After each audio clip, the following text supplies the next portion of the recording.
Momento Zootecnia com Dr. Zoopet.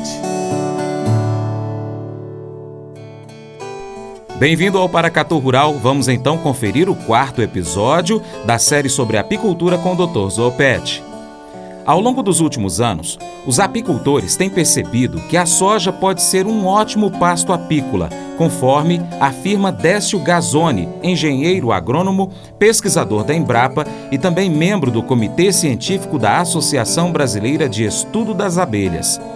E dando continuidade à série sobre apicultura, Dr. Zoopet, professor Guilherme Carvalho, vai explicar para a gente sobre os tipos de criações de abelhas, equipamentos e indumentárias. Olá, meu povo! Olá, minha gente! Vamos para mais um episódio sobre criação de abelhas. Neste episódio, que também é um oferecimento das Faculdades Integradas UPS, nós vamos falar sobre tipos de criação de abelhas fixas ou migratórias. A decisão para a gente optar sobre qual que nós vamos utilizar, se é uma criação fixa, aquela que fica instalada sempre no mesmo local, ou migratória, se nós vamos ficar alternando de lugar com os enxames, vai depender muito do tipo de mão de obra que nós temos, das condições de investimento, dos equipamentos. Se nós temos na localidade pomares, como laranjal, cafezal, entre outros, né? É necessário a gente fazer uma análise das condições de localidade, né? Árvores frutíferas, lavouras, se temos matas cultivadas, né? Para tomar essa decisão, certo? Acompanhar o desenvolvimento de florada para optar pela colmeia migratória, certo? A modalidade migratória, ela vai exigir um pouco mais de especialização do apicultor, haja vista que, nesse caso, você vai optar por utilizar extensos pomares e outras culturas que reclamam um pouco da necessidade das abelhas para fazer a polinização. Existem estudos que comprovam que com a presença das abelhas em laranjais, cafezais e outras culturas, obtém-se até 25% a mais de produção com a presença dessas caixas de abelhas nesses pomares.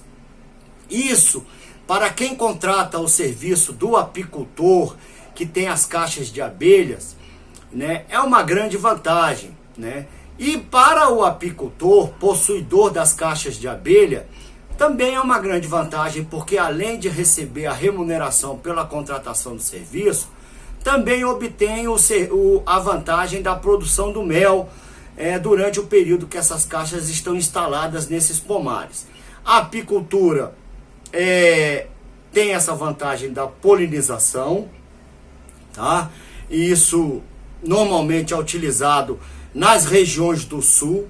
Ainda não se tem essa cultura na nossa região centro-oeste, ainda não se desenvolveu essa cultura. Em outros países isso já é uma cultura totalmente estabilizada, certo? E ainda pela utilização de defensivos, inseticidas nas nossas culturas. Então, por isso que ainda não se utiliza a prática da utilização de apiários móveis, né? Migratórios nas nossas regiões centro-oestes, né? E então ainda fica restrito à utilização de apiários fixos, ou seja, aquela que o apicultor tem na sua região, na sua fazenda, na sua propriedade, o seu próprio apiário, e dali mesmo ele retira o mel, o pólen, própolis e assim por diante. Agora, nessa parte do episódio, nós vamos falar um pouquinho sobre os principais equipamentos e utensílios, né? A vestimenta. A vestimenta é um equipamento chamado EPI, de fundamental importância. Ela é composta de uma máscara, né? Essa máscara, ela tem as laterais furadas, como a frente também. Entretanto, a parte da frente, ela é pintada de preto, porque se ela for branca, o reflexo não permite com que você consiga enxergar adequadamente o que você está manipulando. Um par de luvas, né, de pelica, não usar aquela raspa de couro que tradicionalmente a gente usa para trabalhar na roça, ela não é adequada, o ferrão das abelhas passa, atrai as abelhas. Todo esse equipamento ele tem que ser de cor branca. Por que a cor branca? A cor branca ou bege, ela é a cor mais adequada porque ela acalma as abelhas. É uma faixa de coloração que faz com que as abelhas fiquem mais calmas.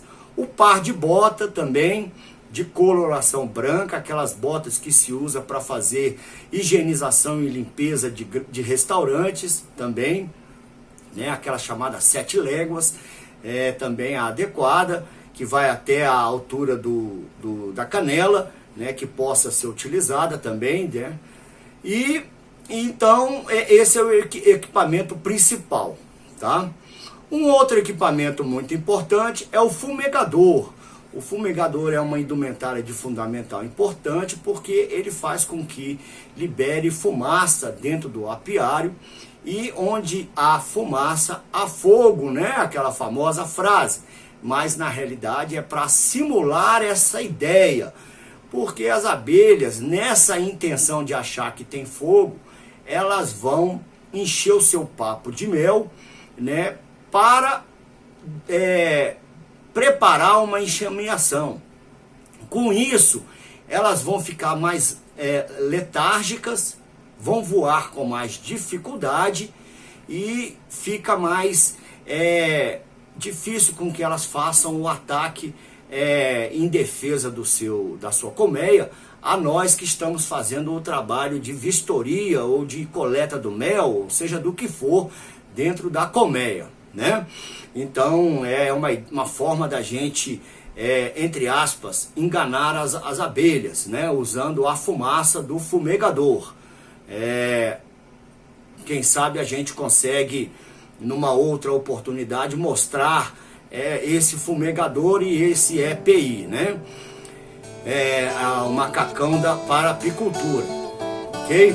Não saia daí. No próximo bloco, o Dr. Zopetti fala mais sobre outros equipamentos importantes para a apicultura. Mas eu vou dizer uma coisa pra você, viu?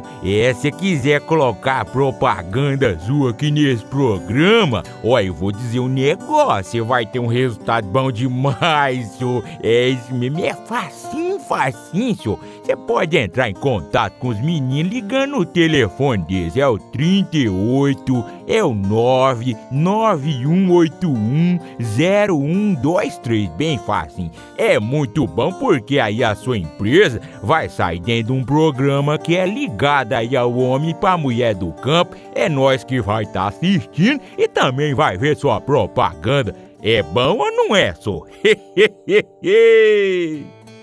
O engenheiro agrônomo Décio Gazzoni explica que os sojicultores, que também utilizam a apicultura, seguem as recomendações técnicas, plantam a variedade adequada na época certa, aplicam bom preparo e manejo de solo, se beneficiam da presença de abelhas com ganho de produtividade, de acordo com a revista Globo Rural.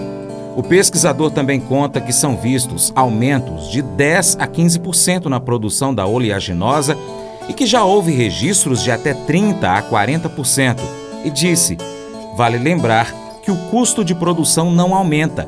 Gasta a mesma quantidade de sementes, fertilizantes, óleo diesel, óleo de trator, tratamento fitossanitário, pesticidas, controle de pragas, ferrugem. É um ganho líquido, ressalta o pesquisador. Ele alerta para os principais pontos de atenção do manejo. Estamos falando de uma interação que exige atitudes de ambos os lados. A primeira delas são as boas práticas, tanto por parte do agricultor como do apicultor. Se o apicultor utiliza caixas fracas, as coloca de qualquer maneira, não troca sua rainha, ou o agricultor não cuida do controle de pragas e pesticidas, pode haver problemas para as abelhas. Se não respeitar as regras, desobedecer às tecnologias de aplicação e outras coisas, problemas acontecerão. Tem que haver comunicação entre os dois lados, para saber o que cada um está fazendo e assim no final da safra, um colher mais mel e o outro colher mais soja. O mel de soja é uma novidade no mercado, conta Gazzoni. Segundo ele, no começo havia dúvida de como o consumidor receberia o produto.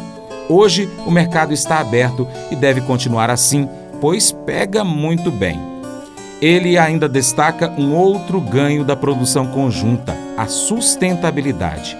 Toda e qualquer ação que pudermos fazer para mostrar ao mundo que estamos atentando para questões de sustentabilidade, meio ambiente e abelhas, que são pautas importantes, contribuem para a imagem do Brasil lá fora, principalmente na Europa, finaliza ele. O Dr. Zopetti fala mais sobre outros equipamentos importantes para a apicultura. Também um outro equipamento muito importante é o espanador, que é utilizado para poder tirar as abelhas do quadro quando a gente estiver fazendo a vistoria.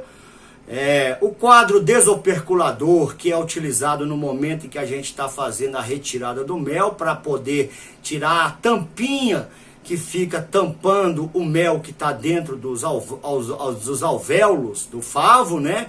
Para poder fazer o início da centrifugação, né? Os pegadores de quadro também é um equipamento não obrigatório, mas ajuda bastante no trabalho. A mesa desoperculadora ajuda muito a fazer o trabalho durante a retirada do mel, tá?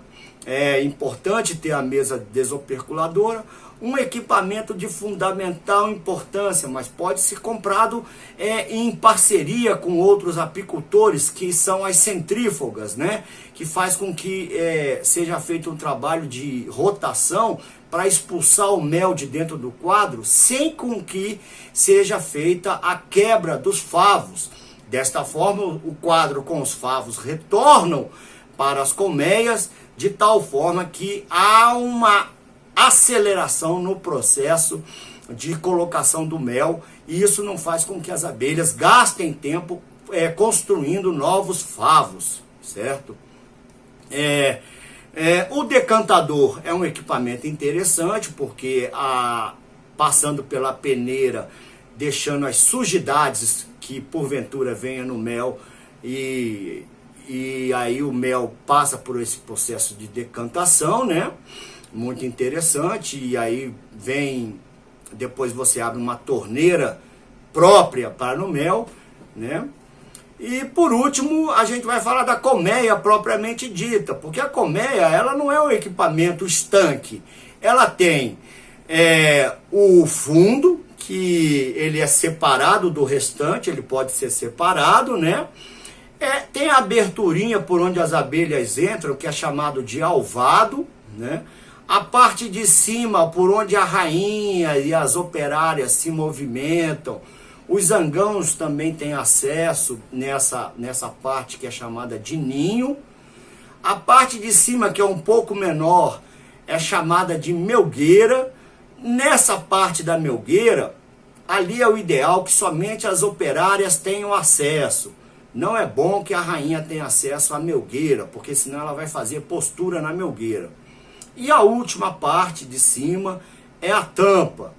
Todas essas partes, elas são separadas, elas não são presas uma na outra. Elas vão ficar presas com o passar do tempo, porque as próprias abelhas vão fazer o processo de aglutinação de umas nas outras com a utilização do própolis, né? Como eu já falei em episódios anteriores, o própolis, ele tem essa capacidade de fechar as frestas da colmeia.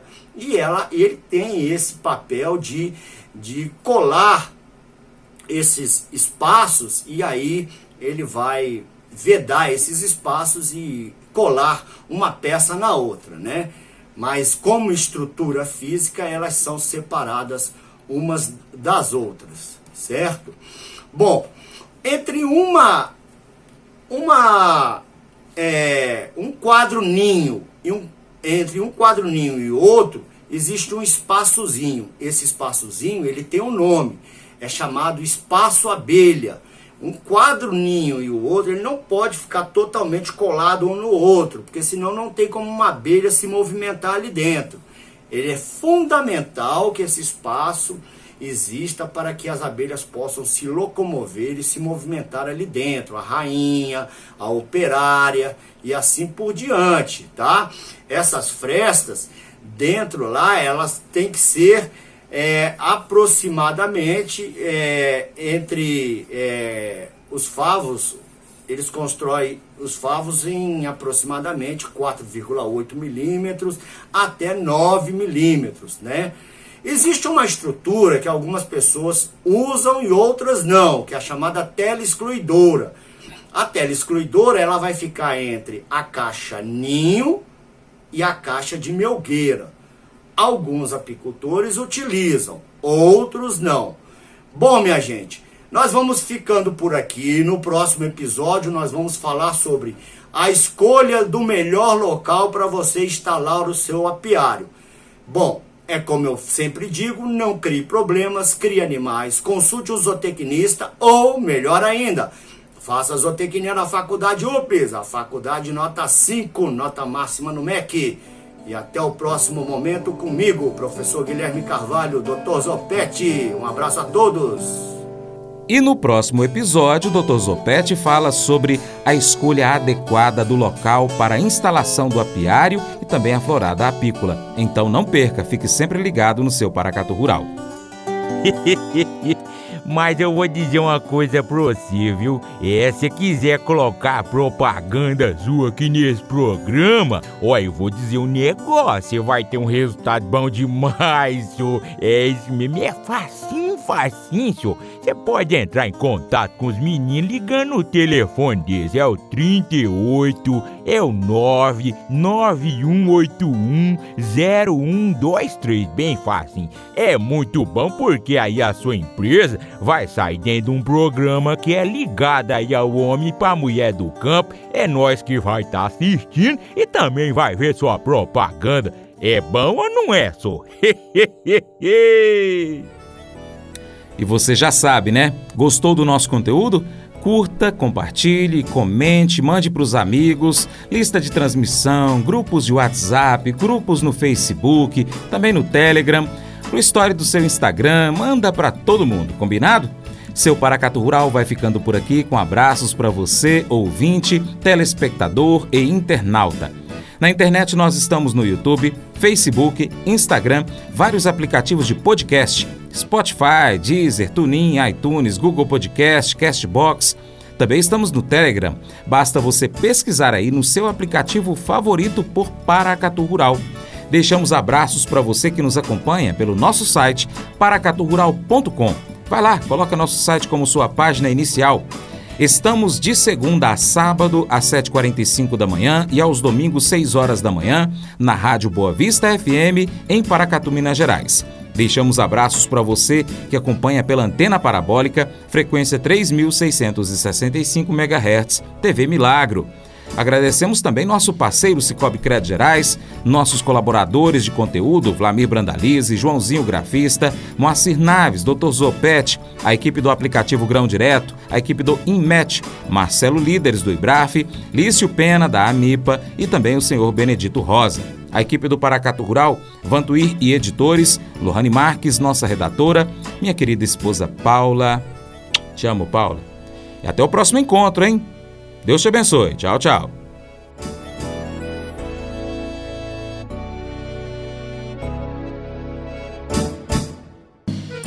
Acordo de manhã para prosear no mundo do campo, as notícias escutar. Vem com a gente em toda a região com o seu programa Paracatu Rural.